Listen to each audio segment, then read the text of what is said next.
You don't have maths, you're not going to have econs. Where are you going to go? What was conveyed to me is that you have to cast your net wide, do science, so that even if you falter later, still have the subjects like maths and all that. There was a whole argument between me and her about playing it unsafe because you don't have other options. You're closing your doors. But I think that when you actually know exactly where you're going to go and what you're good at, you can take the risk of closing the doors. If you really take a step back and look at the education system, the score matters more than the subject. I always have two very prominent stories in mind when I think about the comeback stories. This guy went to poly and he got into NUS medicine. You have ways to come back into the system. But I think the thing that we have to accept is that once you fall outside of the system, it's more challenging to get back in. Of course. Naga, I'm sure you have had a lot of conversation with parents about my child didn't do so well at PSLE or, even O levels. What would you say to them? Like, what's your advice like? I mean, if they didn't do well, that means the results are out and then you didn't do well. I always ask, what do you mean by didn't do well? I think you must have the expectation first, right? Like a benchmark. This is what it's do well, right? If you get all AL1s, that's do well. So some parents have that expectation. They have already told the students and all that. So then they are expecting that, though they didn't do well, that means, okay, one of the subjects, maybe you got AL4. Okay, so it didn't do well. So I would say, okay, fine. So what to do next? Well, because I think parents always will want some advice. I mean, we are teaching professionals, so they will come to us. They will ask us, okay, what to do? Or they will, before they even ask what to do next, they will ask us, okay, it didn't do well. So what now? So I said, okay, let's not talk about the results. Very important, because I think the results are there and then it's done. What is done cannot be undone for me, personally. So we have to look at what we can do from there. So I asked the parents when they're upset or they're disappointed with the results to look at the results and see, okay, so your child is good at this subject. Let's move on from there. And I think the education system currently actually give us the avenue to actually move on to different paths, right? Like example, if you don't do well in PSLE, okay, and then you expect yourself to go into IP schools because IP schools the grades you need to have a certain grade. If you don't do well for well enough to go to IP school, you go to a regular school, and then you go there, and then there are next checkpoints for you to go and achieve. Like example, I think the next checkpoint in the education system after PSLE would be the Sec 2 streaming.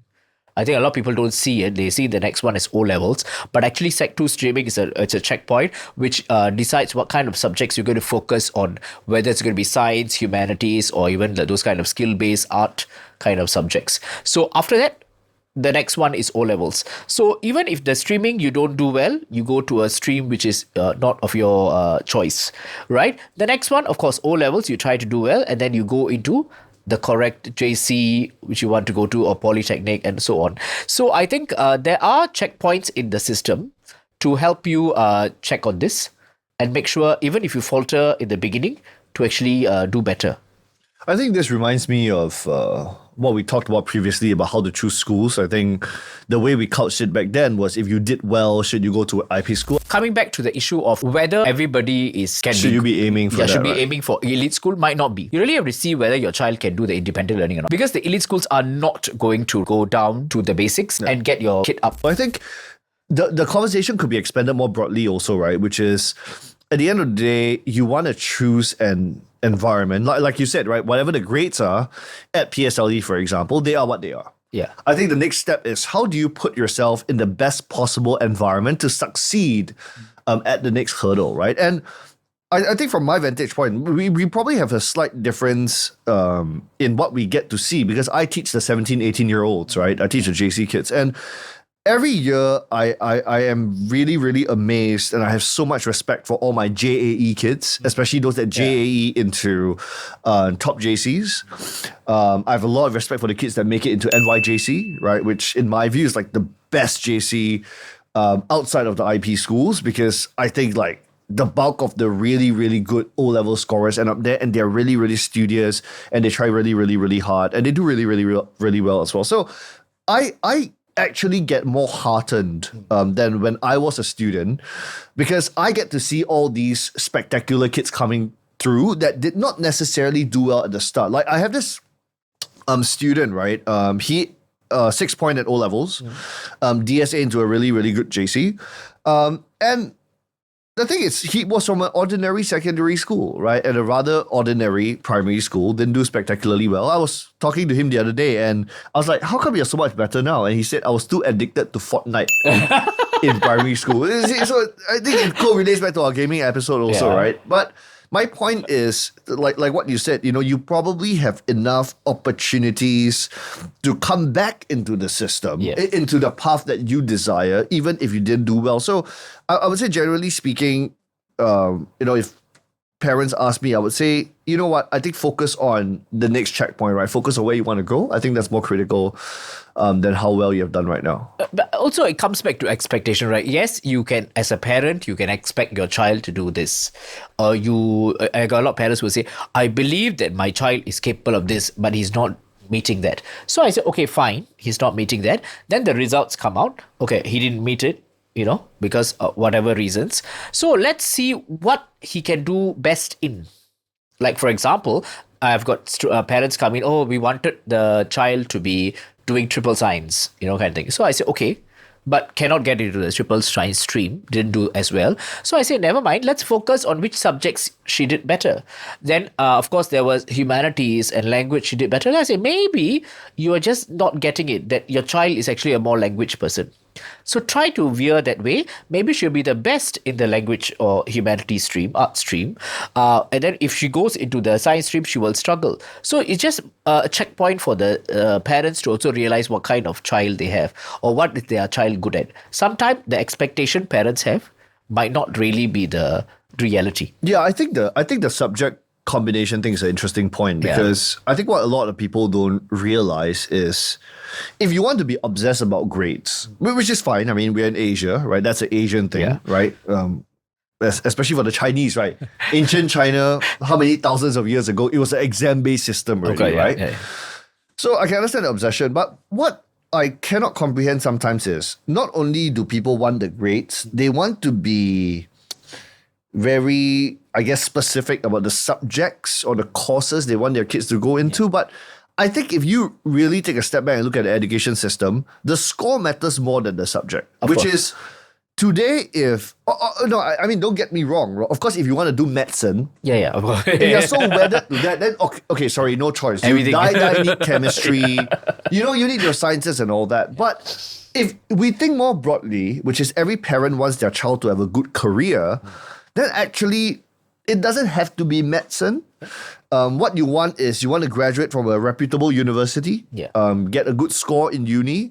Of course, you don't want to do the funny majors that might be difficult to get a job for, right? Like philosophy could be quite challenging, for instance. But yeah, if you just set the goal a bit more broadly, which is I want to go to a good university, get a good score. Let's work backwards. What's the entry requirements? Let's work towards that, right? Yeah. So every time you miss a hurdle, like PSLE wasn't so good, you can't go to Raffles. Okay, fine, great. Now, how do we get into Raffles next? Yeah. Right?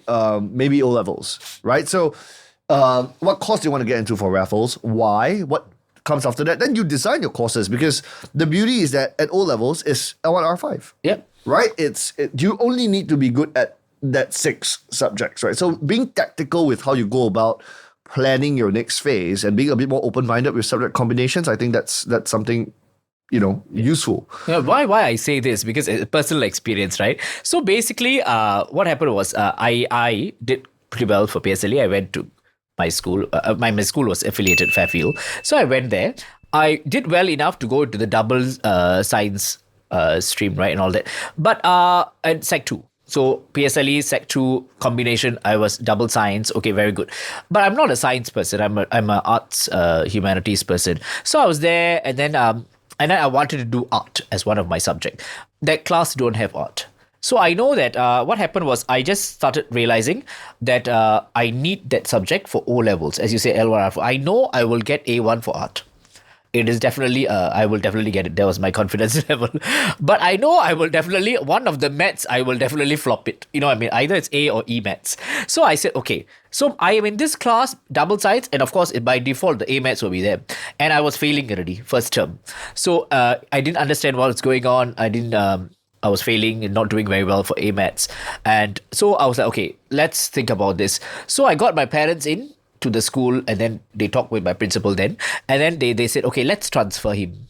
So it was not easy, of course, the process of transferring, they said, oh, class capacity, So when I said I want to go to a class with art, at that time, only I think second class in the express stream had offers art. So my principal said at that time, I remember she very clearly, if you go there, you're going to have to drop A math. I said, yes. Immediately, yes. Then she was like, why are you smiling? Because I want to. Cannot. So I said, that's an A1 subject I'm going to get versus maybe D7 for O levels. So I know what is I'm good at. And I thankfully, my parents supported me. They said, okay, fine. So right? So at that point in time, I think what was conveyed to me is that you have to cast your net wide, that kind of approach, right? Like do science, so that even if you falter later, you still have the subjects like maths and all that. So I was told, if you don't have maths, how? That kind of thing. So I was like, oh, really? So, but I didn't buy it. I said, no, I was very stubborn about the fact that this is definitely A1 subject and I have to have it. So what I did was I managed somehow, convince the principal and all that. And we actually transferred class. Everybody, teachers, friends, my parents, they allowed me to do whatever I want to do. They thought I knew I was doing the right thing. So they were okay. But other than that, everybody was just like telling me, no, wrong decision. But in the end, O-levels, it really happened that way. I know that I would have not done very well for maths. So you got A1 for art, of course, yeah. So I did that, right? So, okay, that was the first part. Okay, so streaming, O-levels, okay. So my formula worked. So I went to JC. ACJC. So ACJC, I was in the art stream. Okay, very happy. And I did art. So my combination was, at the time, we take 4 A-level subjects, 2 AO subjects, right? So I took, geography, literature, art, econs. Okay, when I may say econs, so okay, very good. Okay, and then they said, I don't have A maths. So, and then that time, if you don't have A maths, you must do AO maths. Something like that. So I was like, okay, but I cannot do maths. I was anti-maths. So I was like, okay, fine. So they said, you don't have maths. So, I mean, we did econs and all this. So, I mean, at the time, 2 AO level subjects, so I was okay. So, no need maths, fine. So, already the combi was a bit shaky, they call it. That time they said, very artsy, right? And then when I went into all the lectures and J1 and all that, geography, okay, I could do. Art, I could do. Literature, I could do. But I couldn't take econs because when I go in, I see graphs and numbers. I was like, oh God. So what happened? I think end of J1, or no, end of term 2 in J1, I actually went to talk to the head of arts, the faculty, right? And then I told her, okay, I want to drop one subject because you can drop, because minimum you need 3. And I dropped econs. And then she was like, you don't have maths and you're not going to have econs. Where are you going to go? I said, I know what I'm going to do. I'm definitely going to either major in art or major in geography. So I don't need the econs. That's what. And then it was like, there was a whole argument between me and her about it's really, you are like playing it unsafe because you don't have other options. You're closing your doors. Yeah, that's what, everywhere. Same argument they put across to me when I did the streaming change. So you're closing the doors, you're limiting yourself. But I think that when you actually know exactly where you're going to go, what you're going to do, and what you're good at, I think you can take the risk of closing the doors. I think the main takeaway I have here is the theme of ownership and maturity, right? And I think that explains a lot of the comeback stories. You never really fell very far, right? So I wouldn't call yours a comeback story per se. But I think that whole taking ownership, picking the path that gives you the best chances for success is quite important. But and I say that because I always have 2 very prominent stories in mind when I think about the comeback story. So both of them are my army friends. One of them went to poly. Nothing wrong with poly. I mean, a lot of people are consciously choosing poly these days. Yeah, but of course. I would say you rewind 10, 15 years is not that common. Well, it's been 10, 15 years, I just realized. Since army. So, 15 years, actually, in fact. And so this guy went to poly and he got into NUS medicine, which is nuts, right? Yeah. It's so rare. But he did it, and I thought was phenomenal. I mean, regular secondary school, went poly and NUS medicine. My other friend was crazy also because he went to ITE. then poly, they went to NTU. I think for a lot of people, they think that, there used to be this horrible, interpretation of ITE, right? People are like, oh no, it's the end. But my army friend taught me that it's not the end. You have ways to come back into the system, right? Go back onto the path that you want. And that, in a way, I think we have to give credit where credit is due. The system is really quite egalitarian. Yeah. But having said that, despite the ownership, the maturity and all that, you need those things if you want to, course correct. But I think the fact that the thing that we have to accept is that once you fall outside of the system, it's more challenging to get back in. Of course. Right? And that is where we want to try to message to our students and keep them on track as much as possible, which is, yes, sure, you can come back from it. But it's hard because you have to do spectacularly well in poly to make it to medicine. Of course. But you will have a disproportionately larger number of people from JC going to do medicine, right? Because the bar is a little bit different, right? You want to get into an IPJC. One batch has 1,000 kids, 900 are IP. Yes. Only about 100 JAE spots, right? So again, you're 100 out of so many of the people doing O levels. That just makes it harder. So it's not impossible, but it's don't play the hard game, as much as you can. So this is what I try to tell my students, even at a very micro level, which is when I tell them how to do with JC, I'm like, it's actually not even 2 years. It's a 20-month program. Yeah, it's very short. You need to try to be consistent from day one. A bit hypocritical, I never pay attention in class, but you have to be consistent from day one, study for tests, do your homework. Don't have to do well all the time, but that consistency matters. And I think that applies backwards also to primary school, to O levels, which is if you can, just don't fall too far off. Don't go too crazy, right? You don't have to be hyper stressed, I must make it into an IP school at secondary level. You don't have to. There are other avenues, right? Big fish, small pond again, back to our earlier discussion. They actually found that, depending on the kind of kid that you are, for some people, the pressure really gets to them. Being in a really competitive environment actually makes them feel worse about themselves. But don't make your life difficult for yourself. If you can, stay the course, keep as many doors open as possible. That makes a smoother journey. But if you fall through the cracks, well, I think you can take comfort in the fact that there's always avenues to come back into the system. Yes, come back into the system. That's what it really means. Because I think there is no dead end. Yeah. Maybe last time there was. I think if you end up in a particular institution, that's the end. You can't go on, or you can't come back to the main path again. Ultimately, everybody wants to go to university and get a degree, right? That's the main thing. So last time, I think a few years ago, decades ago maybe, if you go through the ITE path, there's no way. That's the end. I think I come from an era where you go ITE, there's no even poly track. There's no through train there. So that's also a big problem. I think, and then that's why people call it's the end at that time, right? So mindset has changed. So now we have you go into ITE, there's a NITEC, there's a higher NITEC.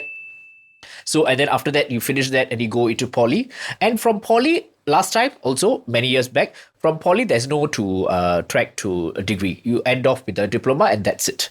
So now with diploma, you still can go on to do a degree in the university. So that's how the tracks are. So it's a very shift in the mindset that there are ways. The only issue is that the time.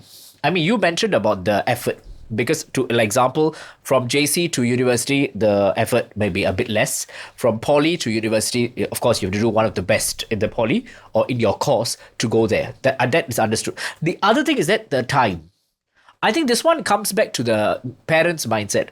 If you just calculate the number of years, the regular education, after that 2 years of JC, and then after that you go into university. If you don't take the NS for the men into consideration, it's quite short. That's the shortest education path.